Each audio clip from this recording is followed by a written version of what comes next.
Space Junkies is a lot of fun, dropping people into zero-G in VR and having you deathmatch to prove your superiority. There's a lot of great stuff about it that we love, and you should definitely head over to thesixthaxis.com for our written preview. The link is up in the right hand corner now. But there are still a couple of question marks hanging over it. Ubisoft have decided to feature cross-platform play in Space Junkies, which is sure to help the game's longevity as a multiplayer game. But while you are sharing the same battle arenas, there are some big differences between what you can do on PlayStation VR and what you can do on Oculus Rift and HTC Vive. So, what are the big differences? Well, on a technical level, the game is not actually that different. It's running at 90Hz on PC VR and 60Hz per eye on PlayStation VR, but you do lose a little bit of graphical fidelity and resolution on PlayStation. But honestly, the game looks and it plays well on both setups. No, the difference actually comes from having individual motion controllers on PC and having to use DualShock 4 on PlayStation. The reason for this is the need to have analog sticks, which instantly rules out using the Move controllers, and then you've got the flexibility of having two hands to play with and dual wielding weapons, which then rules out the aim controller. So it's DualShock 4 or go home. Thankfully, everybody's got a DualShock 4 if you've got a PlayStation 4 and PSVR.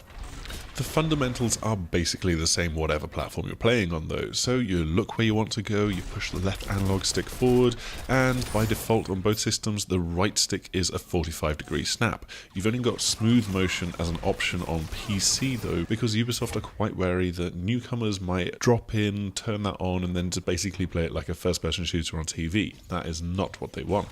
You've always got both of your hands represented in games, so you can pick up two guns and dual wield and so on. It's just that with the DualShock 4 your two hands are sort of locked together instead of having free motion with both arms. And it's naturally that flexibility that gives you an advantage if playing on PC. It's just that little bit more intuitive to reach out and grab a new gun, and you can individually reach over your shoulder and grab a sword on one side, a shield on the other, or whatever it is that you've got equipped in your loadout. And then you've got free movement with both of these things. You can physically swing that sword, and you can move that shield to block incoming fire from practically any direction. On PSVR, however, the shield is locked in position and the sword is a straightforward slash. That said, there are also certain advantages that can give you an edge if playing on PlayStation. The two-handed weapons like the railgun, slingshot and shotgun, they are all automated to a certain extent, instead of needing you to bring your hands together and perform actual physical actions. The shotgun is automatically pumped for you to take the next shot, the railgun is just automatically held, and the slingshot is always pulled back and aiming for you, so you're not having to aim in relative space with your two hands. So yeah, there are some things that are quicker and easier on PlayStation VR.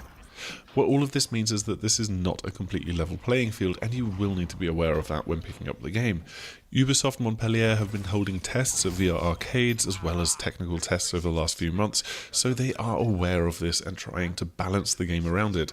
At launch it might not be perfect, but they do plan on treating this like a live game with updates and content drops over the coming months, so as part of that they will be rebalancing weapons and the abilities that you have. It's still going to be great to see this one evolve and grow over time.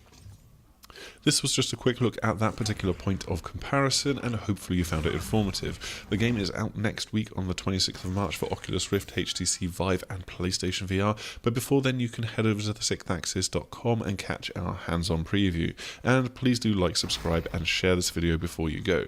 Hopefully we will see you again soon. Goodbye!